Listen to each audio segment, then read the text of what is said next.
We must engage this culture ignited and enlightened by the Holy Spirit. This is how we'll show God's light and heat to a world that's increasingly dark and cold. It is not an afterthought. The pouring of the Holy Spirit in His people was always planned, all along. Are you open to coming to Jesus who can help you change? Because He's God, He can change your life. Everyone cheer for this guy. Yeah, Jim.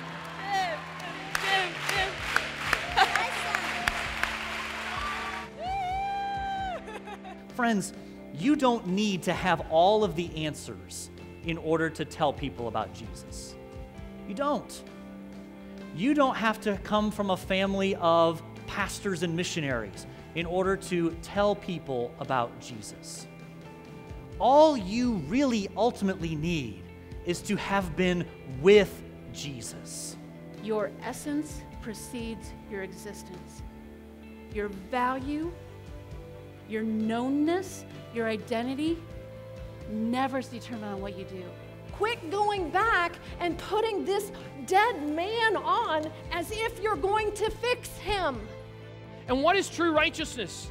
It is knowing the person of Jesus Christ so that when we are clothed in His righteousness, we're accepted by God through the person of Jesus Christ.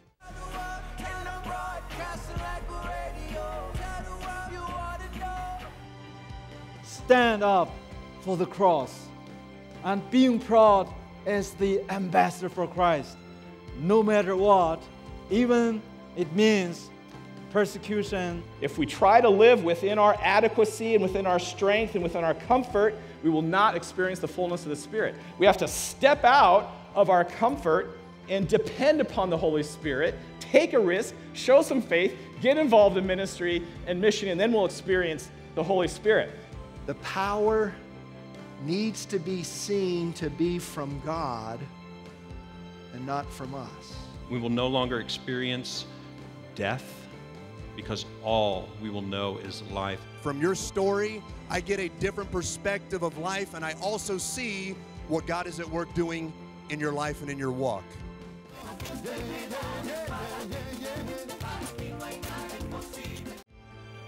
You just do the thing God told you to do. You do it when people are listening, and you do it when they're not. And you lay your head on your pillow at night and you go, the one thing that makes me significant is not what I accomplished, but whether I can lay my head on my pillow tonight and go, Jesus, you smiled today because I did what you told me. That's the measure of success. I'm just inviting you to be open and willing. Open and willing to give your life to God so that He can take your ordinary life and do extraordinary things with it for the sake of His glory.